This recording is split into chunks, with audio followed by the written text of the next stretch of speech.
Assalamualaikum warahmatullahi wabarakatuh. Halo semuanya, kembali lagi di acara Curma Curhatan Mahasiswa. Nah, di episode kali ini kembali lagi sama aku, Ida Rizky Margaretna, masih membahas tentang dunia perkuliahan. Nah, kita tuh mau membahas tentang program dari pemerintah yang dimana banyak banget peminatnya. Kira-kira program apa ya? Nah, tanpa berlama-lama kita langsung panggil aja narasumber kita. Halo Ragil. Halo. Kenalin dulu nih ke pemirsa yang ada di rumah tentang Kak Ragil. Halo semuanya, kenalin aku Ragil Zartu Sofa, biasa dipanggil Ragil.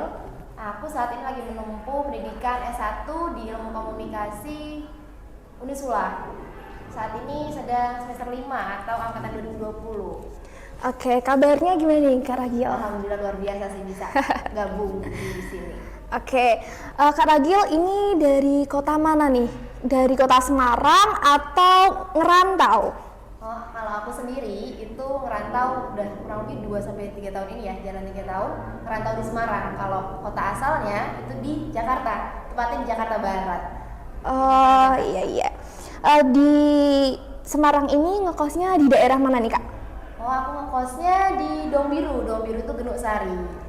Kena banjir nggak tuh kan karena curah hujan yang tinggi, terus gelombang-gelombang tinggi juga, kena dampak banjir nggak daerah situ? Kalau Genuk Sari masih bagian dari Genuk ya, Genuk terkenal dengan banjir ya pasti masih, tapi ya nggak apa-apa karena kita kuliah kan, jadi berangkatnya masih banjir tetap nggak apa-apa. Gitu sih.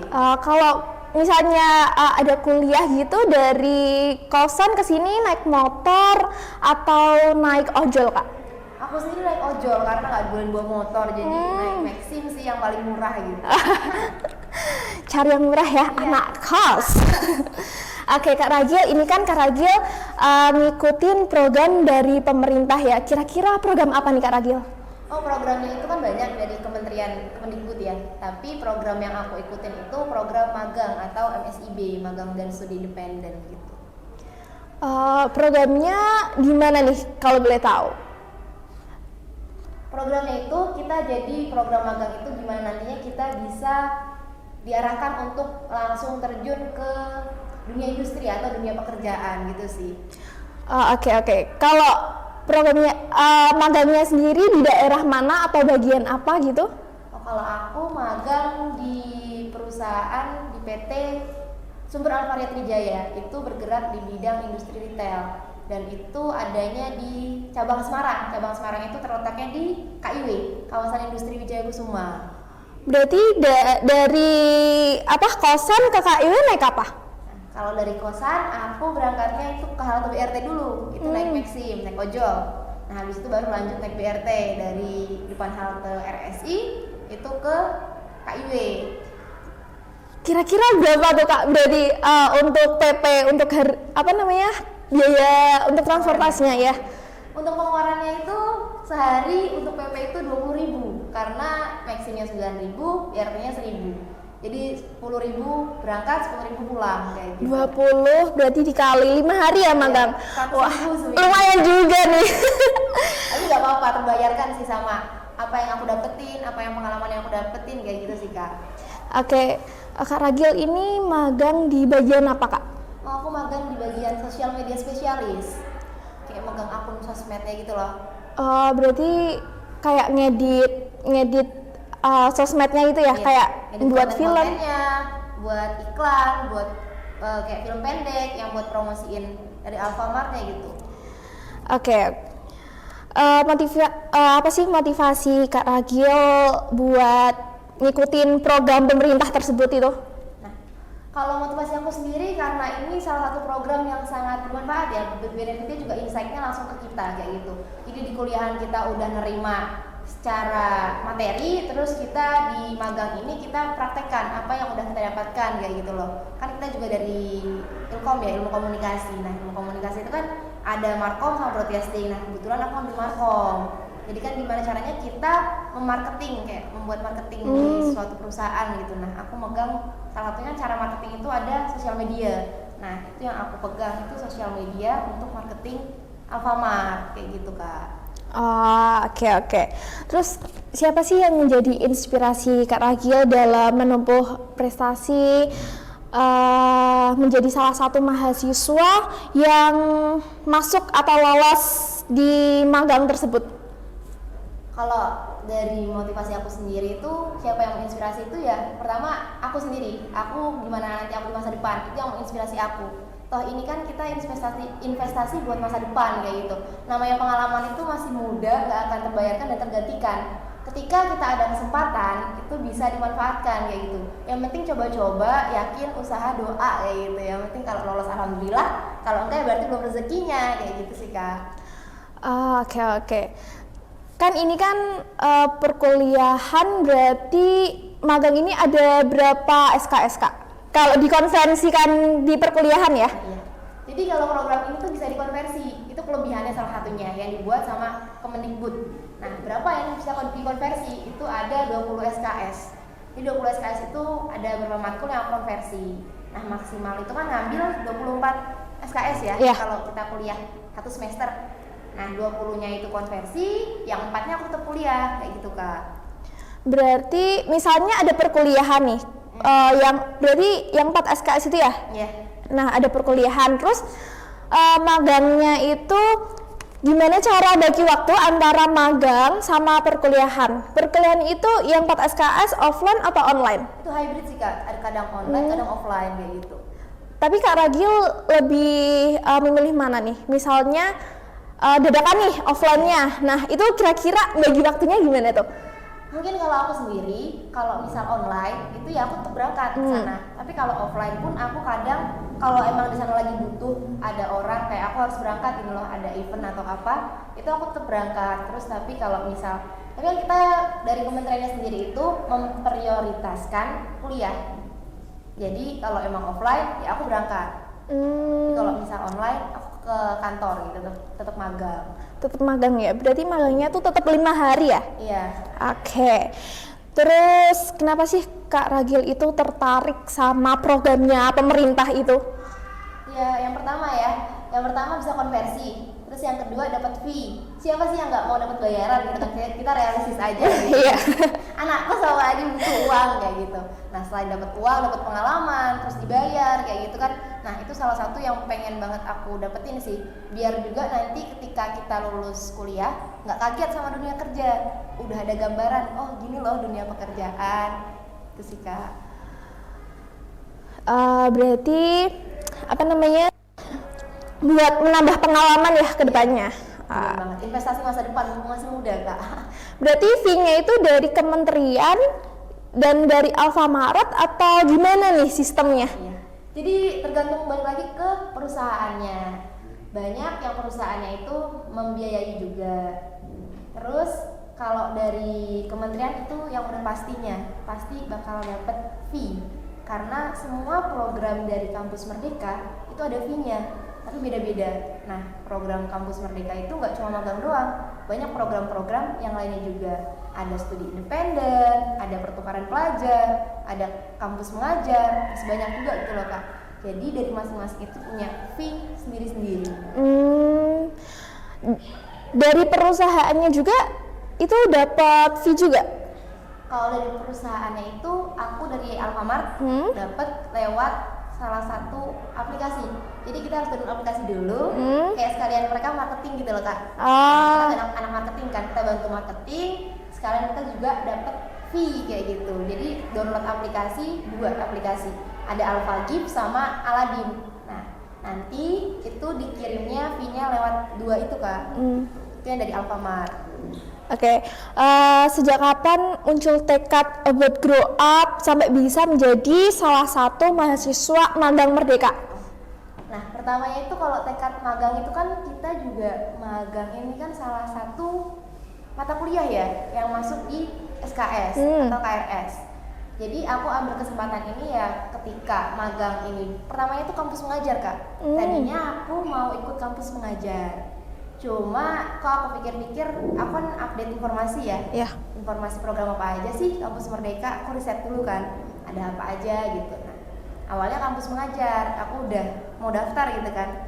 Bareng sama teman-teman yang lain juga beberapa. Tapi aku pikir kok ada program yang lebih aku minatin kayak gitu. Nah itu program magang. Jadi aku lebih minat ke program magang karena lebih relevan aja. Kalau misal nanti misal kalau ada program magang ini kan lebih relevan, kayak kita mau ke dunia kerja mana gitu. Kalau kampus mengajar kan biasanya lebih mayoritas guru gitu ya, pendidikan. Nah kalau aku prefer ke magang gitu sih Kak. Jadi aku tekadkan buat magang ini sekalian buat konversi magang biar nanti semester 7 udah nggak ambil magang lagi. Oh berarti tinggal apa ya? KKN? KKN aku masih ikut semester ini nanti. Oh juga semester ini? Iya. Berarti magang iya, KKN iya, wow. Aduh produktif banget, tapi ikut organisasi nggak Kak? Organisasi? Di apa? Ikut, aku ikut UKM, taekwondo, terus ikut BSO, BSO di fakultas, sama eksternal, itu Kak. 3 organisasi yang aku pegang. Boleh diceritain nggak gimana kilas balik perjalanan buat bisa menjadi mahasiswa magang Merdeka? Kalau kilas baliknya sendiri tuh sebenarnya susah gampang ya, mulai dari awal pendaftaran, pembuatan akun kayak gitu. Kalau dari aku sendiri, kalau kitanya sendiri yang nggak cari informasi, itu kayaknya kayak kita harus butuh informasi gitu. Jadi kita harus aktif untuk mencari informasi. Sosial media kan digunakan untuk kita bisa ambil yang positifnya kayak gitu, nggak selamanya cuma buat senang-senang doang, bisa digunakan untuk hal-hal yang produktif atau positif. Nah mungkin kilas baliknya mulai dari pendaftaran, itu kan mulai bikin akun. Jadi pertama tekad dulu aja, kayak gitu loh. Niatin dulu aja lah daftar gitu, coba lihat-lihat, kepo-kepo aja dulu, nanti lama-lama kalau tertarik ya daftar gitu Kak. Berarti Kak Ragil cari tahu dulu nih sosmednya apa nih kalau boleh tahu, biar kita tahu programnya itu di Instagram apa? Kalau di programnya itu, kementerian itu kan programnya banyak. Kalau kalian masih mau cari tahu ada program apa aja, buka aja Kampus Merdeka. Tapi kalau kalian emang pengen magang, itu ada juga akunnya program magang itu sendiri, yaitu MSIB Kampus Merdeka kayak gitu. Oke. Berarti pertama kita cari tahu dulu, terus kedua sebelum apa ya, kan ada pemberkasan dulu nih. Pemberkasannya tuh syaratnya tuh apa aja sih? Kalau syaratnya sendiri itu ada beberapa ya. Kalau nggak salah yang pertama itu ada CV. Pertama CV, terus transkrip nilai terakhir, terus SPTJM, surat pertanggungjawaban pernyataan mahasiswa. Terus yang keempat ada surat rekomendasi. Terus yang kelima itu ada beberapa sertifikat penunjang yang memang itu bisa proper kalian untuk upload di akun program Kampus Merdeka. Nah, waktu mengikuti seleksi program Kampus Merdeka itu ada tahap-tahap nggak? Kayak kan biasanya kalau kita ngelamar kerja, kita harus ngelamar, terus wawancara, terus baru dipanggil, terus baru kerja. Nah, ini sama atau beda nih? Kurang lebih itu sama. Yang pertama kita harus pemberkasan dulu, ya tadi yang ada CV, transkrip nilai, terus surat rekomendasi, SPTJM dan lain sebagainya, itu kita upload dulu di akun Kampus Merdeka. Jadi kita pertama buat akun dulu, itu yang paling pertama. Jadi mau daftar apa enggak, buat akun dulu aja. Nanti kepo-kepo, lihat-lihat, terus daftar gitu. Nah, udah itu setelah upload, habis itu kita cari perusahaan atau posisi yang mau kita ambil. Kalau aku waktu itu fokus ke perusahaan yang ada di Semarang, biar deket juga sekaligus masih bisa kuliah, kayak gitu. Terus habis pilih perusahaan, pilih posisinya apa gitu kan. Habis itu ya udah, setelah itu ada wawancara juga Kak, wawancaranya ya kayak melamar kerja kayak gitu. Tapi nggak susah juga kok, asalkan kita ada latihan kesiapan aja gitu sih. Habis wawancara berarti langsung dipanggil ya? Iya, tapi ada beberapa perusahaan yang emang ada tesnya. Ini berarti tanpa tes? Aku kalau yang Alfamart tanpa tes, tapi kalau beberapa yang lain yang aku ikutin ada tesnya. Yang lolos alhamdulillah Alfamart. Oke Kak Ragil, ini ada beberapa pertanyaan lagi, tapi nih buat pemirsa yang ada di rumah jangan kemana-mana dulu karena habis ini bakal ada pembahasan yang lebih seru, lebih mengulik-ngulik lagi, jadi jangan kemana-mana, stay tune. kembali lagi di Curma Curhatan Mahasiswa. Nah ini kita masih bersama Kak Ragil. Oke, tadi kan udah bicara panjang kali lebar tentang tahapan-tahapan. Nah kali ini berapa lama nih masa magangnya, dari kapan sampai kapan nih Kak? Oh iya, jadi kalau masa magangnya itu kurang lebih 5 bulan, mulai dari Agustus kemarin sampai bulan Desember tanggal 23, baru aja kemarin, Jumat kemarin baru selesai. Oh baru aja berarti ya? Wah baru langsung diundang ke talk show ini. Iya. Oke, apa nih Kak, kayak tantangan atau kesulitan yang Kakak hadapin selama magang, apalagi Kak Ragil juga PP yang super duper jauh, itu tantangannya apa aja sih Kak? Yang pertama tantangannya mungkin ya butuh effort yang lebih untuk datang ke sana ya perusahaan, tapi karena kita udah komitmen, udah punya tekad buat ngejalanin program ini, ya mau nggak mau gitu Kak. Jadi setiap kita ambil keputusan ataupun pilihan pasti ada yang dikorbankan. Nah salah satunya itu sih, waktu, effort, biaya. Tadi juga kan 20.000 PP pulang pergi gitu kan, tapi nggak apa-apa. Terus yang kedua mungkin gimana caranya kita ada di lingkungan baru yang emang sebelumnya kita nggak pernah ada di lingkungan itu, yaitu lingkungan dunia industri atau dunia pekerjaan. Kita jadi tahu oh gimana sih di dunia pekerjaan itu gitu. Pertamanya juga susah ya, karena mereka umurnya itu kan di atas kita jauh banget ya. Banyak juga yang udah lanjut usia ataupun yang di atas kita jauh, tapi itu kita gimana caranya kita beradaptasi, kita belajar hal baru, kita mengamati.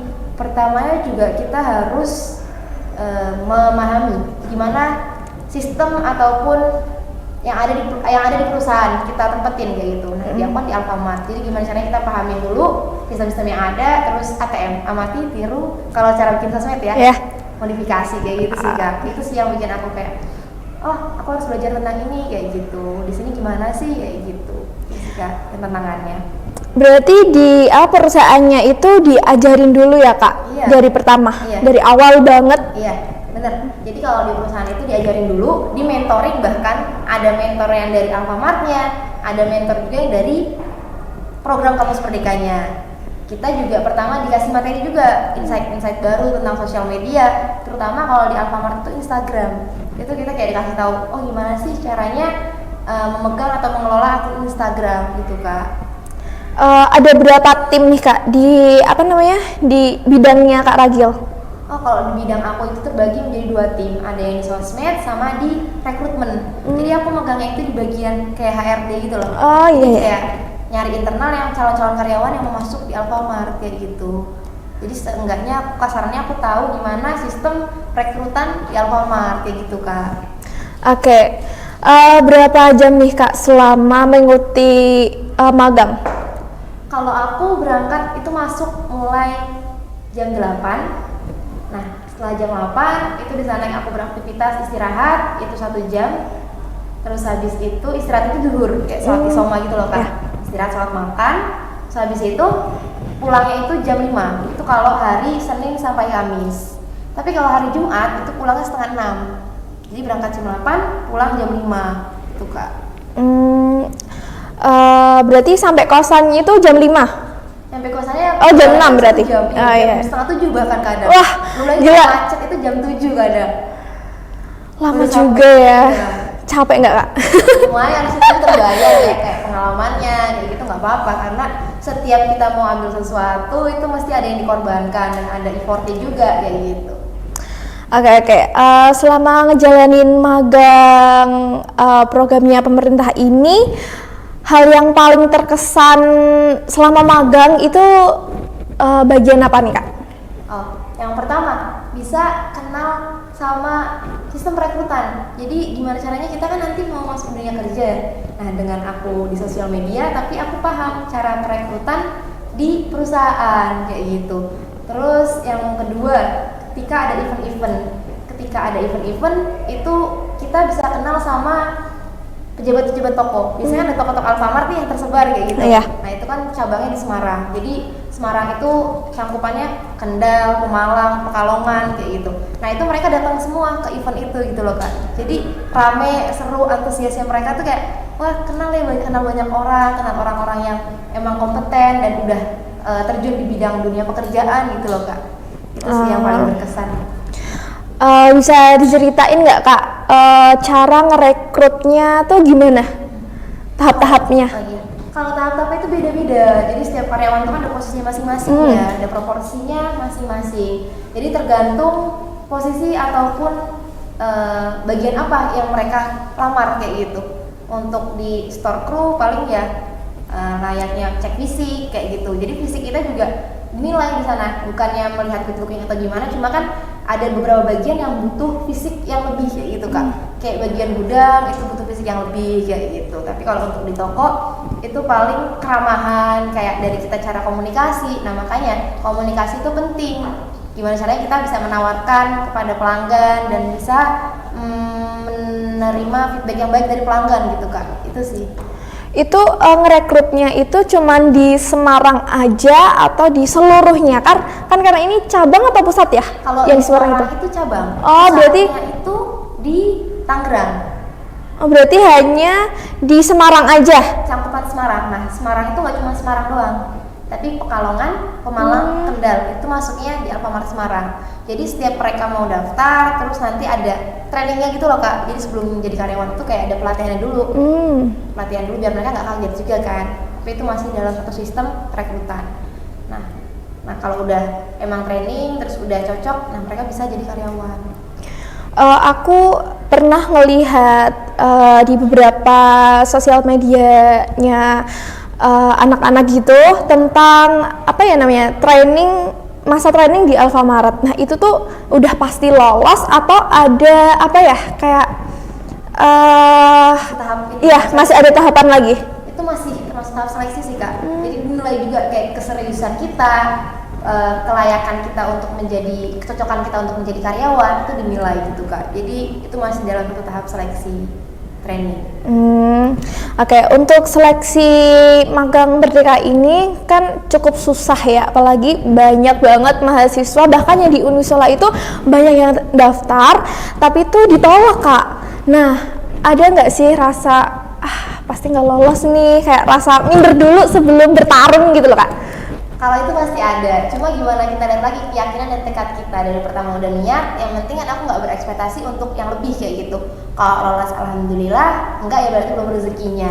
Tapi gimana caranya semua usaha dan upaya yang bisa aku lakuin, aku siapin kayak gitu loh buat daftar program Kampus Merdeka ini gitu Kak. Kak Ragil daftarnya sendiri atau ngajakin teman, ayo daftar ini yuk, coba-coba atau gimana?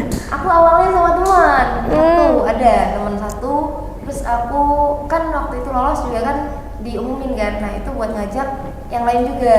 Jadi dari aku kan konsultasi juga kan ke prodi, terus ketika aku lolos itu kan di-share. Nah itu masih di tahapan tes magang. Jadi ketika pendaftaran masih dibuka, aku udah lolos duluan gitu loh Kak. Nah terus di-share sama Kak Prodi. Nah itu ngajak teman-teman yang lain juga ketika aku udah lolos. Ini loh ikut gitu. Berarti cara kita tahu lolos enggaknya itu dari kampus dulu atau ada apa ya namanya, masuk email atau gimana? Iya. Jadi yang pertama itu ada akunnya, akun Kampus Merdeka. Oh berarti langsung. Punya akun sosmed kan, tapi itu akun Kampus Merdeka. Programnya banyak tapi tetap dalam satu akun, satu web gitu, satu laman. Nah itu daftar, terus kita lewat email daftarnya. Nanti pengumumannya juga selain lewat laman web akun itu, akun Kampus Merdeka, nanti juga ada email yang masuk. Terus juga ada lewat WhatsApp gitu Kak. Itu dari kementeriannya langsung kan, yang ini lolos. Tapi kalau dari perusahaan itu melalui WA dan email. Nah gimana nih perasaannya Kak Ragil ketika lolos gitu? awalnya nggak expect ya kalau bakal lolos, cuma kan aku kayak coba-coba. Tapi ya karena aku usaha, ya alhamdulillah gitu kan. Awalnya nggak expect, tapi ketika aku daftar tuh sebenarnya itu masih kayak awal-awal pendaftaran gitu loh. Aku milih banyak perusahaan, terus yang awal lolos aku kayak bimbang juga, ini Alfamart ambil nggak ya gitu. Tapi kan kesempatan nggak dapet 2 kali. Kalau ini aku tolak karena itu ada batasnya Kak. Waktu itu mau ACC apa enggak nih, mau diambil apa enggak. Kalau nggak diambil kan otomatis masih nunggu jawaban yang lain kan. Mending ngambil yang pasti-pasti aja deh. Ya udah Alfamart aku terima, terus aku lolos gitu. Kira-kira batas waktunya itu berapa hari nih dalam apa ya, nge-ACC ya? Iya. Itu cuma 5 hari 5 hari buat nge-ACC, makanya kayak ih bentar banget. Terus kalau aku nanti ini aku tolak, nanti bakal terima di yang lain apa enggak ya, kayak gitu. Jadi ya udah aku ambil aja deh, nggak apa-apa. Gitu sih, Kak. Ada gimana ya, rasa kesulitan nggak waktu apa ya, wawancara dari apa namanya, pengumpulan berkas terus wawancara itu ada kesulitan nggak? Kesulitannya pertama itu paling buat ngurusin ini ya, biasanya orang-orang itu mau daftar suatu program pasti itu malas di pemberkasan, iya nggak sih Kak? Iya, Kayak betul. bikin berkasnya gitu buat Ribet CV-nya, gitu kan? ya kan? Tapi kalau udah dilakuin itu sebenarnya enggak, ya itu paling ribet di situ. Cuma yang sebenarnya kalau udah dilakuin, oh ternyata gini doang ya, gitu loh Kak. Jadi yang penting itu kita nyoba dulu, trial dulu aja gitu loh. Jadi pertama buat CV, buat surat rekomendasi itu udah ada template-nya kok. Jadi kita tinggal isi format yang udah ada kayak gitu. SPTJM juga kayak gitu, udah ada formatnya, tinggal kita isi terus kita ajuin ke kampus sama ke fakultas gitu Kak. Berarti tapi itu tuh CV-nya berarti dalam bentuk template, ya nggak sih? Kalau CV itu enggak, tergantung gini. Jadi kalau tips dari aku, CV itu kan penting ya. Kalau aku juga kan di tim rekrutmen. Jadi pertama yang mereka lihat itu dari CV-nya. Karena dari mana lagi mereka bisa tahu diri kita kayak gitu kan, branding kita. Biasanya juga dari sosial media itu dicek kayak gitu. Jadi personal branding itu penting kayak gitu. Nah dari CV itu tergantung posisi yang kita ambil. Aku sendiri itu sosial media, jadi aku makainya CV kreatif. Dimana di situ ada warna-warnanya. Terus kalau yang misal kita ngambilnya kayak yang formal-formal nih, kayak bagian admin, kayak bagian bendara atau sekretaris kayak gitu-gitu, itu biasanya CV-nya lebih cocok yang ATS, yang kayak udah format itu. Iya. Iya. Kira-kira isi dalam CV itu ada apa aja? Misalkan ada nama, kan itu kan udah apa ya, udah biasa. Iya. Nah itu ada kayak sesuatu yang wah gitu nggak di dalam CV-nya? Oh iya. Kalau itu paling aku beberapa pengalaman yang udah pernah aku iniin sih. Nah, organisasi itu juga penting. Jadi kita itu perbanyak jam terbang. Mungkin kita dari sekarang mau organisasi dulu. Oh, nanti buat bekal nih. Oh, berarti kita bagus di teamworknya, kerja tim. Oh, berarti diarahkan ini kayak cocok nih kalau masuk ke sini kayak gitu. Jadi di situ isinya itu beberapa kayak kita memegang akun sosmednya juga dimasukin. Kita lihat juga kan konten-kontennya isinya apa aja kayak gitu. Kalau aku kan di sosial media, aku juga nyantumin akun TikTok. Nah itu, oh berarti ini emang bisa nih di sosmed kayak gitu. Biasanya tim rekrutmen itu menilai dari hal-hal yang kayak gitu Kak. Itu sih. Oke, berarti lebih banyak apa ya, pengalaman dan jam terbang aja ya? Betul. Seru banget. Kalau ada kesempatan tuh jangan disia-siain gitu, ambil aja, gas. Kak. Oke, sekarang kan ini Kak Ragil udah mengikuti magang Merdeka. Iya. Nah, kayak ada penyesalan nggak sih? Kan ini kan semester 5 kan lagi hektik-hektiknya, lagi gimana ya? Lagi banyak matkul-matkul yang menunjang arah ke jurusan ilmu komunikasi yang Kakak ambil apa? Markom ya? Markom.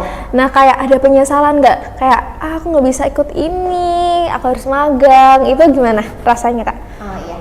Jadi kalau rasanya sendiri itu awalnya ya aku kayak sayang juga kan, kayak aku harus mengorbankan 20 SKS, ketinggalan materi dan lain-lain. Tapi ya emang kalau kita mau ambil pilihan mesti ada yang dikorbankan. Tapi itu terbayar dengan apa pengalaman yang kita dapat di magang. Nah, gimana caranya kita meninggalkan mata kuliah itu dengan kita walaupun kita ninggalin tapi kita tetap tahu nih kita masuk grupnya ada tugas apa aja, terus kadang juga tanya sama teman-teman tugasnya ngapain sih, seenggaknya tahu kasarannya, oh bikin ini, oh bikin itu gitu loh Kak. Jadi nggak sebegitunya meninggalkan mata kuliah itu gitu, tapi kita juga tahu tugasnya apa aja gitu. Jadi nggak kaget ketika nanti biasanya kan berkesinambungan ya antara satu semester ke semester yang lain.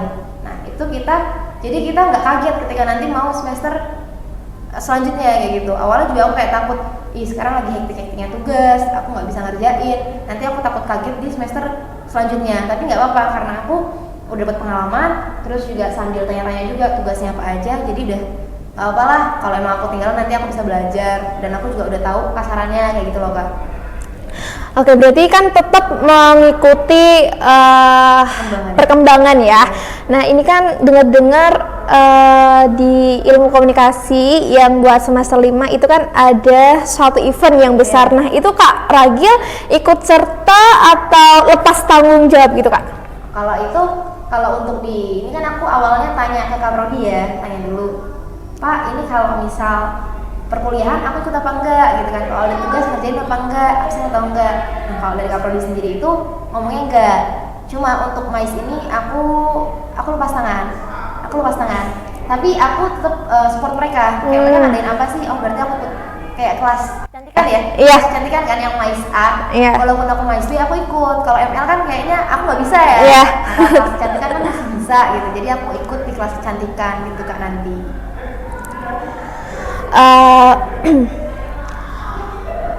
Pertanyaan terakhir nih Kak, untuk menutup talk show kali ini, ada nggak masukan atau tips dari Kak Ragil buat teman-teman yang ingin mengikuti program Kampus Merdeka ini? Nah, mungkin tips dari aku ya, yang pertama itu yakin dulu aja. Kalau emang udah niat, coba dulu aja, cari informasinya, terus daftar akunnya. Habis itu kalian kepo-kepo ini. Kalau misal nanti mau tanya-tanya, tanya aja ke orang yang udah ambil magang. Tanya ke aku nggak apa-apa tentang magang ini gimana aja sih gitu. Dan daftar itu udah dibuka loh Kak. Mulai tanggal 15 Desember kemarin tuh dibuka. Oh, berarti ada batch 3. Nah, ini yang dibuka itu batch 4. Udah dibuka sampai 20 Januari. Jadi jangan sampai ketinggalan ya, daftar di program magang Kampus Merdeka. Itu sih Kak. Oke, nggak kerasa ya udah 30 menit kita menemani teman saya yang ada di rumah. Nah, semoga tayangan ini bermanfaat bagi kalian para mahasiswa yang ingin mendaftar program magang Kampus Merdeka, karena itu tuh buat menambah pengalaman. Nah, saya Ida Rizky Margaretna pamit undur diri. Wassalamualaikum warahmatullahi wabarakatuh. Bye bye.